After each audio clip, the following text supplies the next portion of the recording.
বাংলাদেশের নির্বাচন, সংস্কার, রাজনীতির ক্যাচালের বাইরেও নেট দুনিয়ায় এখন সবচেয়ে আলোচিত যে বিষয়টি, সেটি হচ্ছে একটি চর। বলিউডের থাপ্পড় সিনেমাটি নয় কিন্তু, এটি ফ্রান্সের ঘটনা।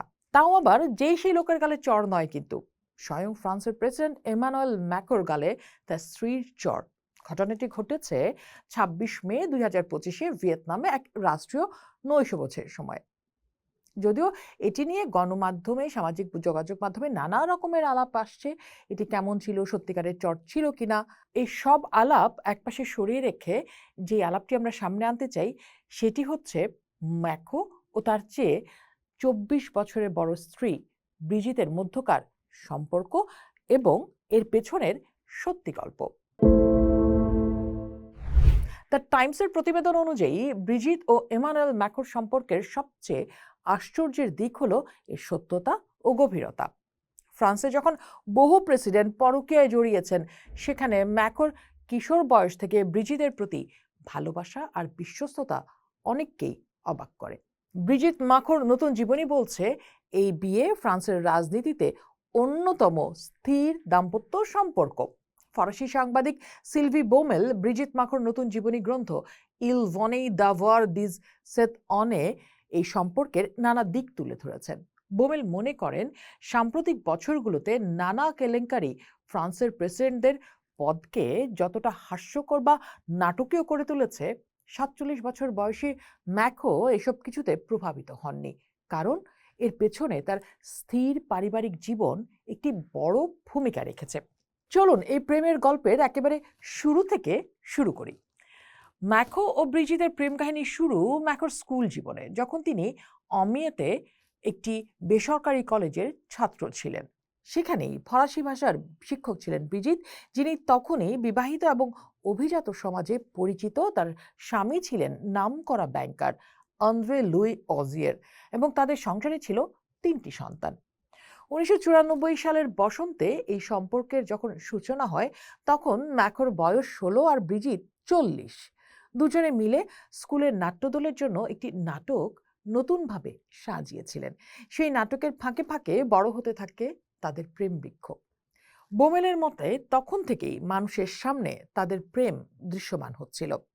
এই সম্পর্ক তখনকার সময়ের ক্যাথলিক মধ্যবিত্ত সমাজে তীব্র সমালোচনার জন্ম দেয়। শিক্ষিকা ব্রিজিতের আচরণের নিন্দা করে স্কুল কর্তৃপক্ষের কাছে বেনামি সব চিঠি আসতে থাকে। ব্রিজিতের পরিবার, এমনকি ম্যাক্রোর মা বাবাও এই সম্পর্ক মেনে নিতে পারেননি। ম্যাক্রোর পরিবার সরাসরি ব্রিজিতকে তাদের ছেলেকে ছেড়ে দিতে বলেন। ভাবুন তো, এই জায়গায় বাংলাদেশের সাথে ফ্রান্সের সমাজের মিল খুঁজে পাচ্ছেন কিনা। যদিও তারা নিজেদেরকে অনেক আধুনিক বলে দাবি করে, কিন্তু প্রেমের এই জায়গাটিতে দুই দেশের সমাজ ব্যবস্থা প্রায় একই। যাই হোক, মজার ব্যাপার হলো, এই সমাজের আলাপকে ঠেকাতে ম্যাক্রোর মা বাবা বিষয়টি কৌশলীকে কিন্তু জানাননি। ব্রিজিতকে কর্তৃত্বপূর্ণ অবস্থানের থেকে নাবালকের সঙ্গে সম্পর্ক স্থাপন শাস্তিযোগ্য অপরাধে অপরাধের সুযোগ তাদের হাতে কিন্তু ছিল, কিন্তু তারা বা স্কুল কর্তৃপক্ষ কেউই সেই তদন্ত চাননি। বরং ম্যাক্রোকে প্যারিসে পাঠিয়ে দেওয়া হয়, এই ভেবে যে দূরত্ব বাড়লে সম্পর্ক ভেঙে যাবে। কিন্তু ম্যাক্রো সম্পর্ক ভাঙেননি। তিনি পড়াশোনা চালিয়ে গেলেন এবং ফ্রান্সের এক শীর্ষস্থানীয় কলেজ থেকে স্নাতক ডিগ্রি অর্জন করলেন এবং দীর্ঘ ১০ বছর তারা একে অপরের প্রতি অনুগত থাকলেন, একসাথে না থেকেও। সেই সময় থেকেই ম্যাক্রো ব্রিজিতকে বিয়ে করার সিদ্ধান্তে অটল ছিলেন। লেখিকা সিলভি বোমেল তার লেখায় বলেছেন, আপনি তাকে পছন্দ করুন বা না করুন, তার এই অটল থাকা সত্যি প্রশংসনীয়। এদিকে ব্রিজিত ম্যাডাম অজিয়ের নামেই তখনও পরিচিত ছিলেন। সন্তানদের দেখভাল করতেন এবং বিবাহিত জীবন স্বাভাবিক দেখানোর চেষ্টা করতেন। তার স্বামী দীর্ঘ সময় কাজের জন্য বাইরে থাকলেও তিনি যখন ফিরতেন, তখনও বেশিরভাগ সময় ব্রিজিত ম্যাক্রোকেই সময় দিতেন। অবশেষে ২০০৬ সালে তাদের বিবাহ বিচ্ছেদ হয় এবং ২০০৭ সালে ব্রিজিত ম্যাক্রোকে বিয়ে করেন।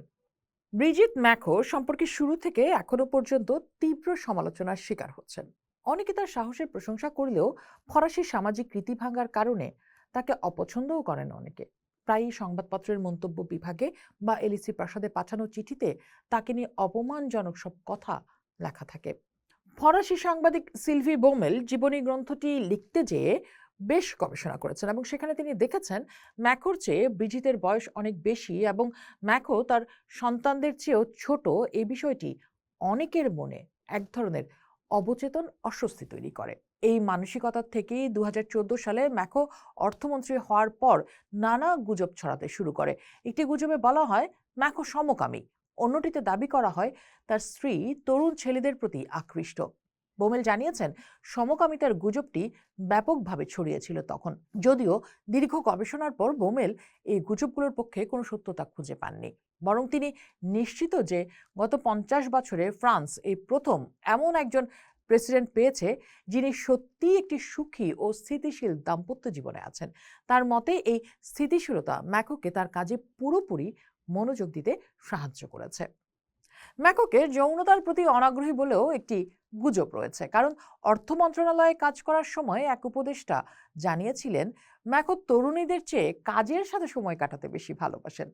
বোমেল তার লেখায় বলেছেন তিনি নিশ্চিত নন ম্যাকো স্ত্রীর প্রতি নিবেদিত প্রাণ নাকি তার মধ্যে যৌন আকর্ষণের ঘাটতি রয়েছে।